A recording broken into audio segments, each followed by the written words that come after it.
as we look towards the future, what will transportation look like in the next 10, 20, 30, or even 50 years? What are the emerging technologies that are beginning to shape our communities, and how will we responsibly adapt and adopt? Someone mentioned earlier that they saw that I had notes, but I didn't refer to them. Now I will refer to them. Question 1.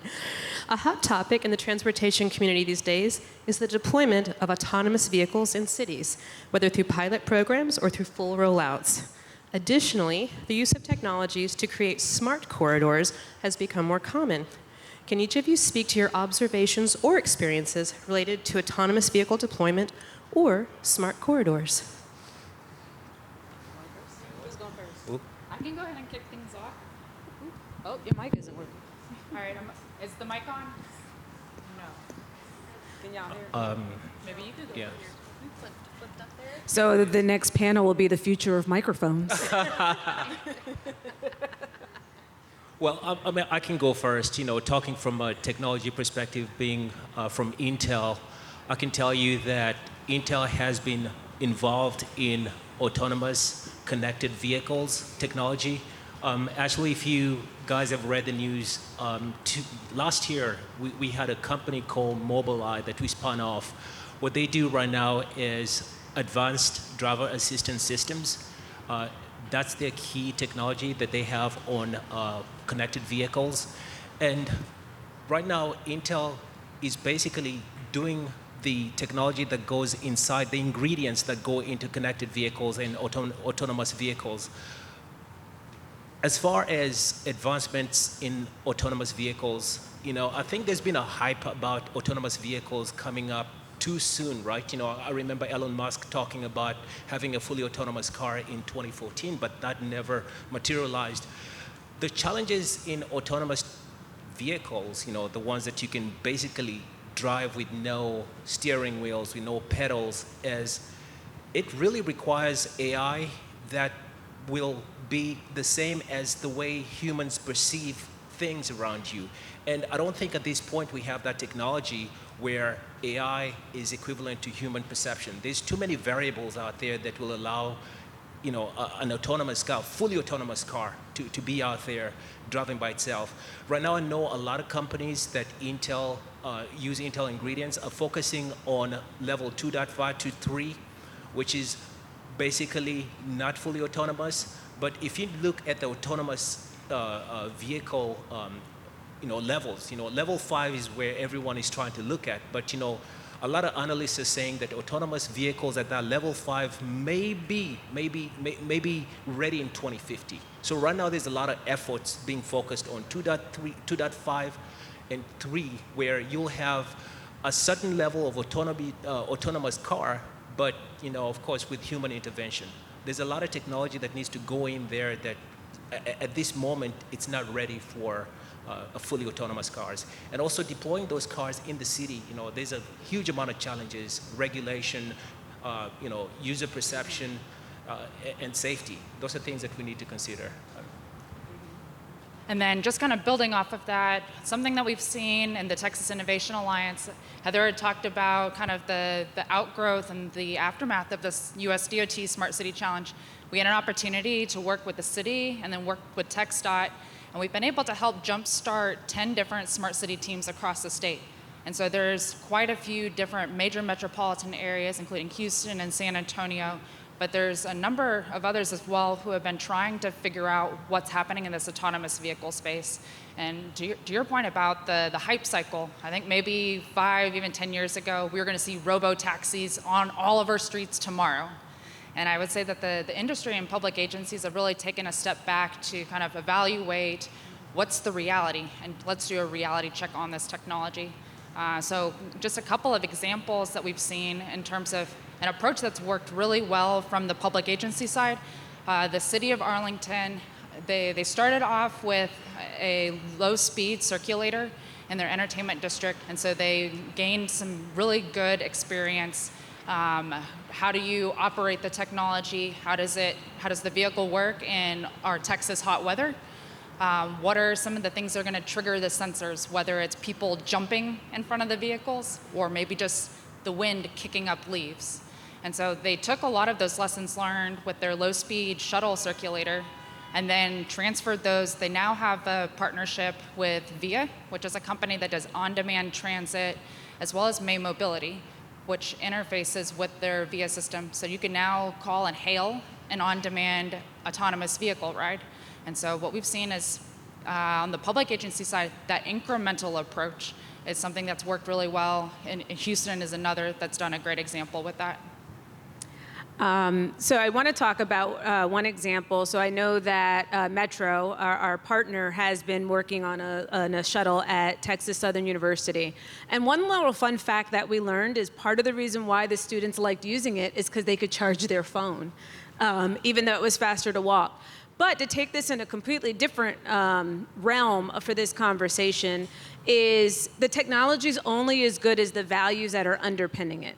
And so we have people that come all the time to Houston of, we got the latest and greatest autonomous, blah, blah, blah. And I'm like, that's cool. Or people want to talk to us about curbside management, but half of our city doesn't have curbs. We have open ditches, which is very important on the drainage side of what we do here. And we're very sensitive about our ditches. And so people come and they're like, oh, we want to test it in downtown. That's cool, but if it works in downtown and it doesn't work in the rest of our city, you have created an inequitable system at the basis. When you look at some of the companies that are doing these techs, they lack diversity. They lack the diversity of not just ethnic background, but gender diversity, perceptions around income and physical abilities. And so what happens is that when you build things from your frame of reference, you leave people out because you're not thinking about them or you're not thinking about the nuances around that. And so I do think as technology, if we aren't careful to make sure that the technology reflects our values, all we're going to do is take our already inequitable system and just make it technologically advanced. And the people who are left out will continue to be left out. And so that is one thing that anytime someone comes to the city that they want to test, we're very clear that you need to test. Thankful to Mayor Sylvester Turner and the complete communities. And so we'll say you need to use one of the complete communities in order to test to make sure this can truly work throughout the entirety of the city. I'm gonna piggyback on what Veronica was saying and really go back to the root cause. When we talk about equity and diversity, and people can be tired of it, I'm tired of hearing the word because I live it every day. But the reality is when we look at the work of the Algorithmic Justice League, we have found that the inputs and the outputs do not reflect the diversity of uses. So my experience with autonomous vehicles comes from my work several years ago with the Central Florida Regional Transit Authority, where we were working to put out a request for information from the industry to get an autonomous bus for our bus rapid transit system there. And what we learned is that as we talk about the levels, as Tony mentioned, these levels are reflective of some of the challenges that we faced a century ago with the implementation of streetcar, with the implementation of bus service, the fact that the private industry can take us very far, but ultimately the demand for these services will require public intervention, and that's how it's sustained. So when we look at the advancements in the technology, how are we preparing for the sustainability of autonomous technology? So working on that BRT project and trying to get an autonomous bus, the first thing I thought about was, that's great we got autonomous buses, but who's going to manage them? Who's going to operate them? Are we preparing the workforce for the technology? Because the biggest impediment today for public transit is getting bus operators. And when you look at the employment aspects and the represented employees, many represented employees feel like you are pushing them out of a job. But the problem is that we haven't spoken about training and developing operators to become autonomous vehicle operators, electronics technicians in our maintenance departments to be able to support the transition from fossil fuels to battery electric vehicles. So I think the employment, making sure that there is a diverse diverse organizations to actually put those inputs into the algorithms of these vehicles, and also sustaining the employment for these industries, because that is our biggest challenge now. These companies are moving so fast with the development of the technology, but our educational institutions, we're still in transportation, we're still giving classes in transportation on modeling. How many transportation planners and engineers actually do modeling? It's a very small percentage, because forecasting only occurs every several years.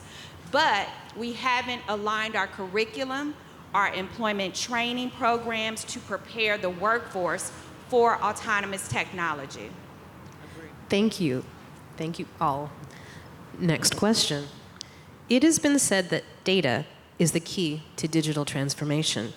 How are each of you using data to drive innovation and programming or adopt new technologies in your communities of practice? Data, data, data. Yep. Data, data, data, data, data, data, data, data, data, data. The word. So, from my experience, I say data, data, data, and our innovation director is here, Brian. Raise your hand if you're in the room.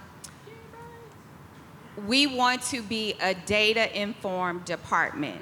So, in San Antonio, we have since learned that many of our mid-block crossings were located just because Miss Davis called and she wants to cross the street. So there you have a mid-block crossing. And the problem that we've determined was the fact that these are one-off events. But when we look systemically at our high-injury network corridors, and we do pedestrian counts, this is something we previously did not do. We took these one-off events, and as many of you know, when elected officials are really just emboldened because their constituents have recognized this as an issue, we go and we do it because it's politically motivated. But at the end of the day, we found ourselves in situations where we have removed that infrastructure because we did not let the data drive our decision making.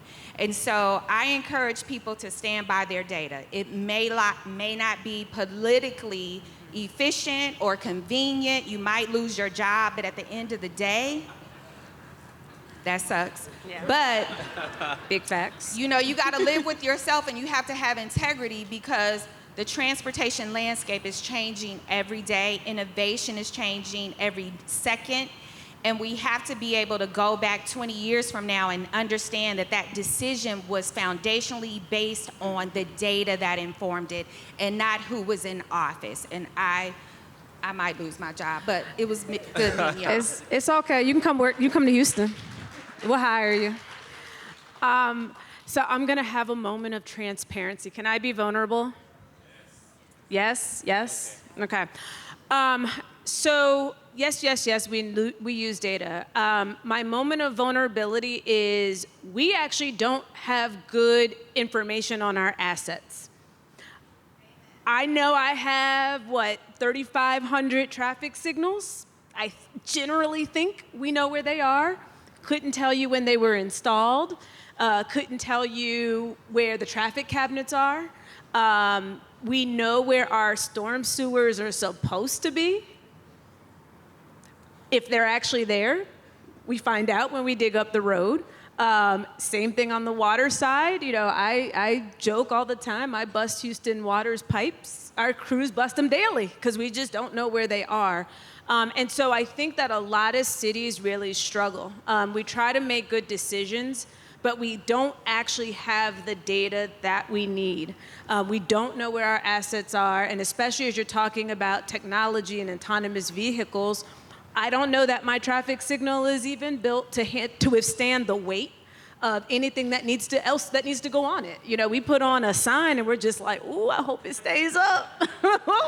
Wait, can we have a conversation Woo! here? See, I know. Hold See? up. you bring up Oh a my really gosh, good it's point. like therapy now. Okay, so the other thing that I've since learned, being vulnerable, this is a couch, really, this is a counseling session. So we're in the middle of a bike network plan, developing that. We haven't updated it in 10 years. We have found that when we requested information about the signals and the signs related to bicycle infrastructure, we have no inventory. See, but I think How you guys we bring up a learn- really good point. Yes. You have the information that you have, you identify the information that you need, and that you move forward thoughtfully. And that's the bottom line. Well, you try to move forward thoughtfully, but we also are trying to leverage technology to be able to get the data. Right now, we're doing a pilot project with drones to be able to get, mostly on the drainage side, to get a sense of where our channels are, because sometimes we can't send a human to where they are, and so we are using drone technology. We're getting ready to use AI to be able to literally see if we can extract some of our assets from different video. We've been talking with some of the other departments, like solid waste. You know, they're always driving around. Like, can we mount cameras on your vehicle so that we can begin to extract the data? So I say that to say that, you know, cities are really struggling and trying to use technology to at least help get a baseline and know where everything is that's out there. Because as we're talking about the future, how do I move forward when I don't even know where we are today? And then the part that I want to talk about would just be, we've been asking and asking for all this data. What do you do once you get it? Yep. And so that's where I say that the universities and your research partners can really play a role. And so looking to that expertise, we talked about all these different sensor types that are now coming online. There's a tremendous number of third-party data sources. How do you vet them? How do you plug them into the system? And then how do you have that time, capacity, and expertise to know what to do with the data? And so kind of that middle ground, it's really helpful when the public agencies define what the data use case is. So what is the challenge that we're trying to solve? And if it's mid-block crossing pedestrian safety, if it's work zone warnings, if it's traffic flow, knowing what that problem is and stating it very clearly up front, that can help set into motion kind of the agencies, it helps the companies, and then it guides that research component who's able to analyze and take it from data ultimately to decisions. Well, Collaboration. Yes. Yeah, collaboration. If I may jump in as a technology person over here, so we Intel, we make those ingredients, right, that help process all our data. There's a lot of massive data out there, you know, intelligent transportation systems, all the sensor data. So we get all our data from all the chips that are embedded within those systems, and then we do have applications that will provide you guys insights, data analytics, and also right now with 5G becoming more common, you know, we're having data explosion out there. We have to realize how to process, make sense of that data, but we do have applications within the technology industry that can help cities, you know, have better insights to what you're seeing over there. So talk to the tech guys. So if I understand correctly, sort of sum up, we have the data that we have, we identify the data that we want, we reach out and collaborate with our research partners, and then we also reach out and collaborate with our technology partners who can enable the data to happen. All right, next question. Looking forward, how will technology drive changes in infrastructure and thus transportation planning, just in your observation or experience? Y'all already raised it, but you brought up the asset management part. I think that's going to be a big item where how do you even inventory the information, get some of these different sensors, and then kind of tying back to the first question, we've got a project where the autonomous trucking industry, there's a number of companies that are already on Texas roadways now, and so we're partnering with them so that they're able to use their cameras and sensors to identify potholes, poor striping, guardrail damage, sign down. And so part of it will be the maintenance needs to identify where the public agencies can step in, but even though it's for an autonomous trucking application, these are things that'll help all road users, autonomous vehicle or not. And so I think that's where some of these partnerships can help address the infrastructure needs that y'all have. Yeah. I'm going to say the U word here, utilities. No one left the room. Nope, you're okay, good. So the biggest challenge specifically in Texas and our country is capacity in our grid. We have a lot of technology, there's a lot of data. We're doing a partnership right now with UTSA to collect data on pedestrian behavior and vehicle behavior prior to the installation of those mid-block crossings I mentioned earlier.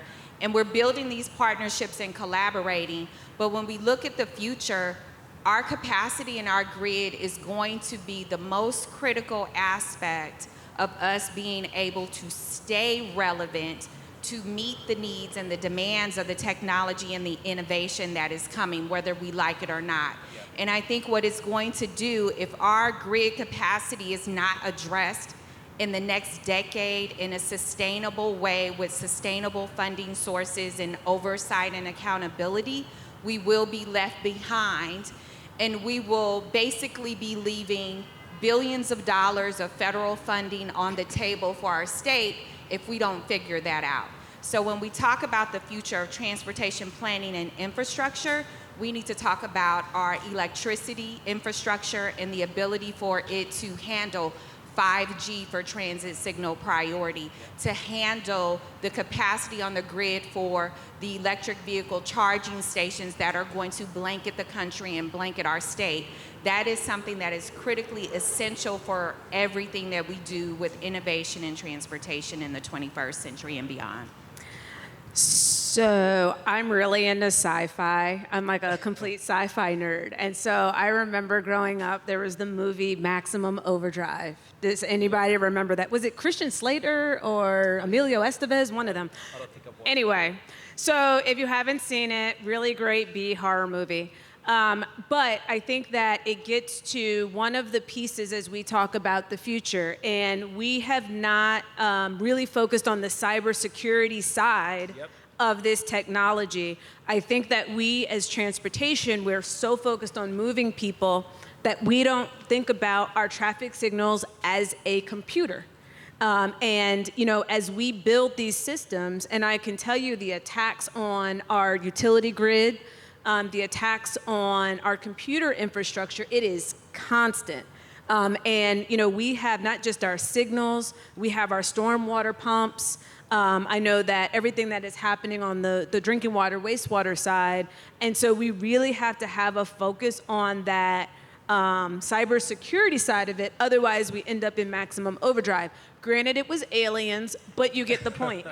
And I will say, to also take it in a different lens, and it's something that Tomika talked about earlier, we can't plan in the future how we've always been planning with the technology changing. We're very one-trick pony as an industry, right? So we say, this is the population today, this is what we think the population is gonna be like in 20 years, and everyone's gonna drive their own independent vehicle, and we're gonna build our transportation network to move all of those people. And when you introduce technology, whether it's autonomous shuttles or all of those things, it actually can change the landscape if we allow it. Yeah. And what if we had bigger, bodacious ideas? What is his name? Daniel Barnum? What's the planner? Make no small plans. But what if we had a vision that, you know what, as a country, our overarching goal is to remove half of the pavement. Right? We want to get rid of half. Please don't quote me to say that I'm saying this, but I'm just saying as a big vision, I know.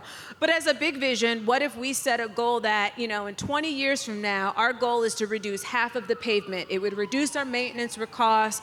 From an environmental perspective, it would be better. And now, how does technology help us get there? What does the technology need to look like to get us there? But I think that we're still projecting from where we are, and we're building a system that we may not need. And I can add to that, just looking from a technology perspective again, you know, just based on my position over here as a technologist, is Intel has 5 technology superpowers that will charge and supercharge the transportation infrastructure. We have ubiquitous compute. Everything that we have has some compute element. Look at your pockets, all the cell phones. Look at the streets. We have everything that has compute, right? And then everything is connected, connectivity, right? You know, right now all these devices are talking to each other. Another thing is AI. We're trying to push AI to the edge so that we make all those devices intelligent, right? And then the cloud to edge infrastructure, right? Making sure that everything is encrypted, end-to-end, scalability. And also the last one is sensing, right? We're trying to make sure that we have all those sensing technologies out there. And then with all that data, right, we have this 5G technology that will enable to analyze and make sure that we're getting some sense out of that. So future looking in terms of infrastructure, we're seeing smart infrastructure, right? Where you're integrating all the sensors, you have vehicle to vehicle communication, vehicle to infrastructure, and that will take a lot of investments from cities, from states to put that together. But we have to look towards the future. We have to collaborate with companies like Intel, Dell, and other technology leaders to make sure that you guys are advised on how this technology that's coming will be able to impact the society and your population within your cities, right?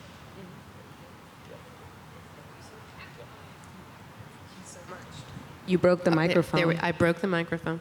My goodness. All right, next question.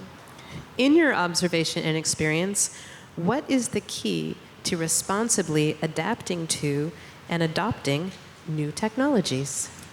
I can go with that. I mean, for every technology that we develop, test, and implement, the number one thing that you want to make sure is safety, right? From a technology perspective, you have to have 99.999, the 5 nines. And when you're talking about autonomous technology that's, that we're looking at deploying, we have the 2 nines first, the 99.99, but it's the 999 that needs to be addressed before we put anything out there.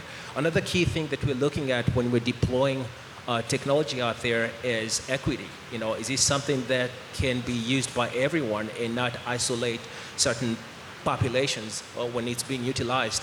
And collaboration is key, right? You have to collaborate with public, private, making sure everybody has input to that technology before we put it up to the public. And then the key aspect also is sustainability. How is this technology that we're deploying going to be sustainable, right? Is it going to help us with our sustainability goals? Are the products going to be recyclable? So those are the key things that you need to look. You need to look at a holistic view when you're building technologies for the future. I'd like to hear your thoughts. So I had a different answer, and then it started raining, and it triggered a completely different thought. Every time it rains, I have emergency management functions. I'm like, oh gosh, please hope it doesn't rain too long. So it did change my train of thought. And so yes, safety. But I also think that as our weather becomes more extreme, our technology has to be able to function in in all the extremes of weather.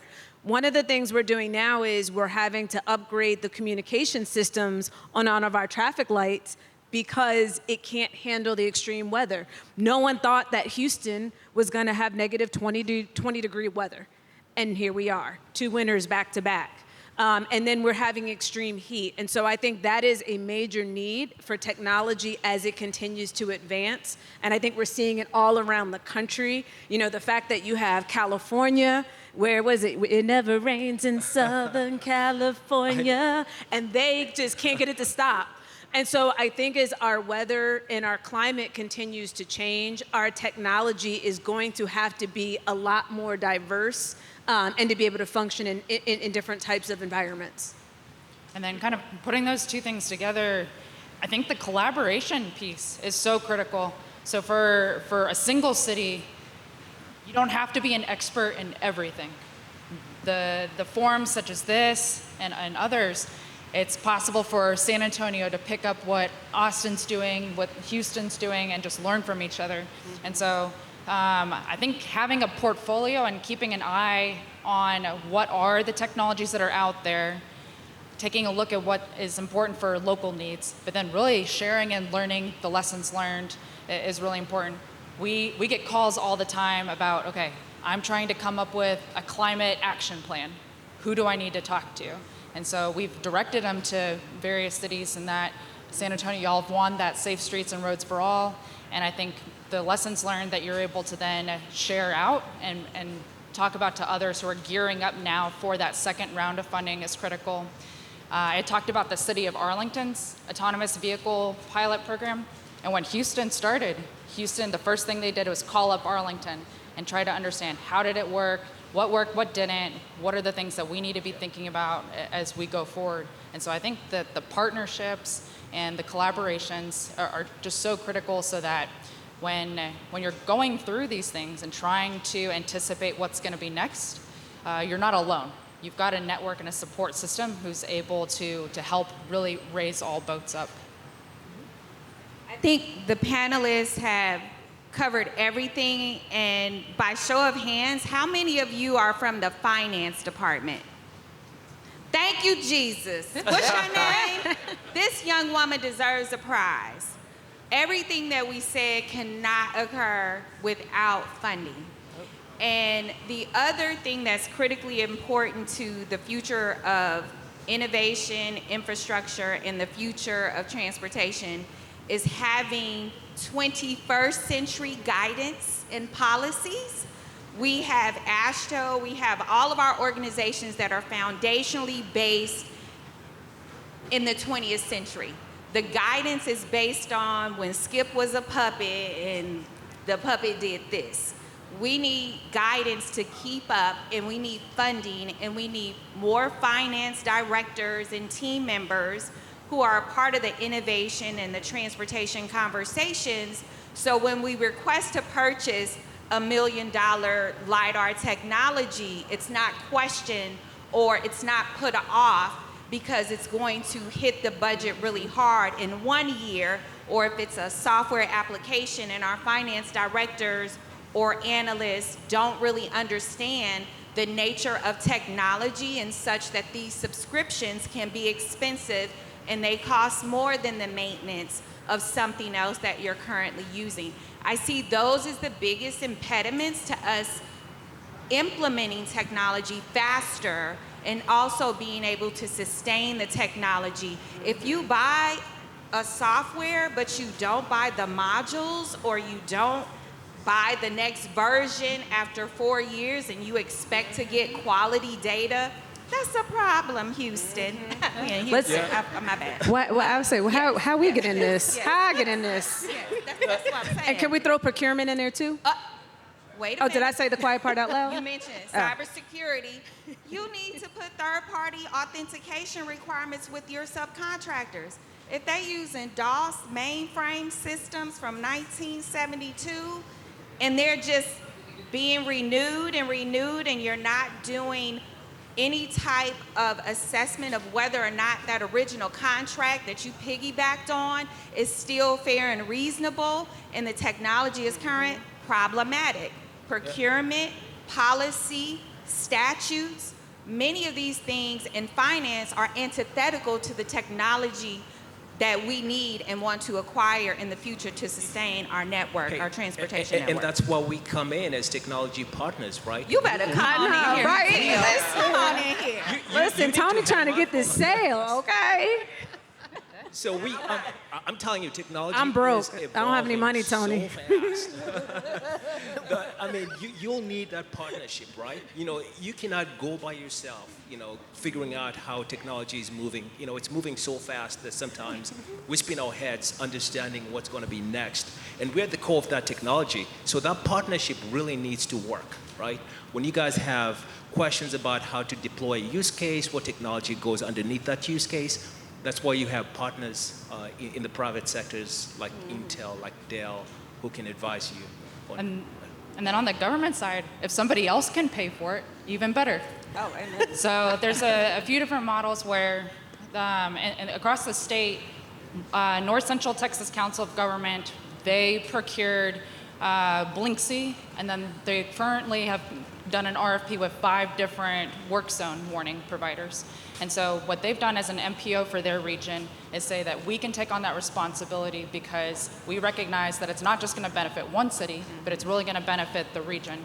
And so they've been able to establish this joint procurement model that is open to a number of the municipalities in the area. And then the second one, TxDOT has stepped forward, and there's 3 different data companies, Inrix, Wejo, and Replica, that they've gone ahead and they've done a statewide procurement for this that are available to the cities. And so that's one where if y'all come across a certain vendor and there's an opportunity, there's a place to be able to vet and try to understand if this is going to be enough value, can we partner and have strength in numbers to then benefit either the region or even a statewide perspective. And with that, any final words, closing comments, things you'd like to share? I just want to thank Kristen and UT. She's been awesome, an awesome partner on the research front. And as she mentioned earlier, those partnerships are really critical to us learning the best practices and what's happening across the state with other cities, other organizations, and that's really been beneficial to the city of San Antonio with our infant transportation department. So my final thought, I think that the future of transportation can truly be whatever we want it to be. We're in a place right now where we have technology, we have data, we have things that are available to us that weren't available to our predecessors. And so we can continue to use the tools of our predecessors in this new place, or we can create our own tools, our own way of thinking, our own modules, our own way of modeling, our own way of doing planning. And so I do urge all of us in here that I know that we're all spreading the gospel. It is important to get involved in your universities that you all have attended and help to try to shape the future curriculum so that we can have thinkers, new thinkers that can come and take us into a different place where we've never been before, which the future can be really exciting because we just don't know what's going to happen. And I think this is just such a pivotal moment. By the way, I'll be reaching out for guest speakers in the fall. I teach a class on smart cities, and I think part of it is to try to blend that engineering discipline with public policy, with planning. I think there's been a number of different silos that have started really in the educational side. And so when people are going out into their careers, either we have this mentality that I'm an engineer only, or I'm a planner. And the work that we have to do when starting our careers is really come back together. And so I think starting off in the university or just in our education system is a great place to start. And then the other closing comment I wanted to add is just I'm so honored. I think one of my favorite parts of my job is to be able to work with so many different champions of change. And I think whether that's in the private sector or in the public, trying to go up against the status quo is just it's a tremendous battle, but it's a worthy one. And a lot of times when we first meet people, we ask kind of what they do. And they're a chief innovation officer of sort, whether that's their official title or not. But something that they always talk about is like, I'm here as part of my other duties as assigned. So as you go back, I would just encourage y'all to think about how do we take innovation from that extracurricular part and move it into something that's going to be part of the organization at its core.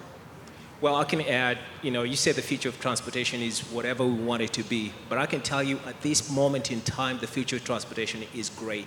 The advancements in technology are just going to bring the best out of the future of transportation. Sitting here as somebody from the private sector, I think collaboration is a thing that we really need to focus on. Technology is moving at the speed of light right now, and we'll be looking at this time in 20 years' time, and we'll be like, wow, that was kind of slow in terms of technology. Things are moving so fast right now that we have to educate the cities, the states, the federal agencies that are deploying new technologies in their cities, because that's what we'll be dealing with in the future. We'll have a lot of technology out there. How do we maintain that technology? How do we sustain that technology? How does it impact equity? How does it allow our communities to progress, right? So that's something that we, from a private perspective, are willing to help you out.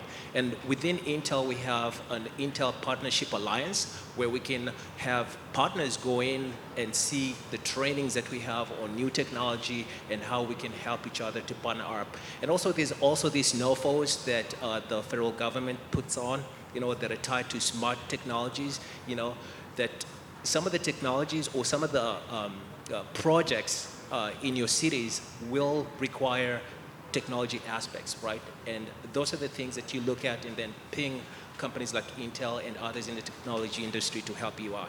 So I'm very excited, and I was very happy to be part of this dynamic Yeah, this is a group, great so panel. Thank you so Oh, much. can I do Thank one you more so thing? much. I'm sorry. Oh, no, go right City ahead. of Houston is hiring, so we are having a fair on May 3rd. So if you want to come work for the city, we are hiring. Thank you so much. And with that, I would like to thank our esteemed panelists. Thank you for being here with us today.